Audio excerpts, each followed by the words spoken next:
Spoon நல்லா இருக்குது. பன்னிக்கரும்பு களையெல்லாம் இந்த சோக்கையெல்லாம் கழிச்சு விட்டோம் ஃப்ரெண்ட்ஸ். இது நல்லா இருக்குது, பரவாயில்ல. இது நம்ம சாமந்தி செடிங்களில் பார்க்கலாம். எதனா சாமந்தி செடியில் ஃப்ரெண்ட்ஸ் மறுபடியும் வெள்ளை பூச்சி வந்துருக்குது.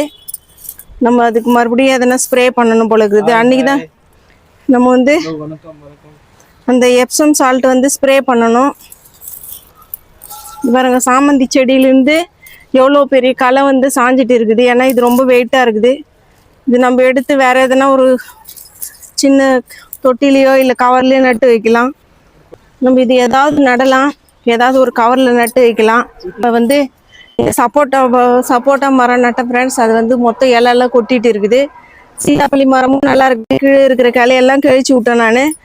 மல்லிகைப்பூ செடி பாருங்க ஃப்ரெண்ட்ஸ், எவ்வளோ நீட்டாக இது களை போயிருக்குது. அது நான் உங்ககிட்ட கேட்டேன், கட் பண்ணலாமா அப்படியே விட்டுடலாமான்னு எனக்கு ஒன்றுமே புரியல.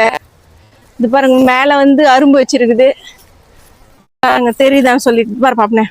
வெஜிடபிளில் கத்திரிக்காய் இருக்குது, வாழை மரம் இருக்குது, மஞ்சள் இருக்குது, கரும்பு இருக்குது, பன்னி கரும்பு,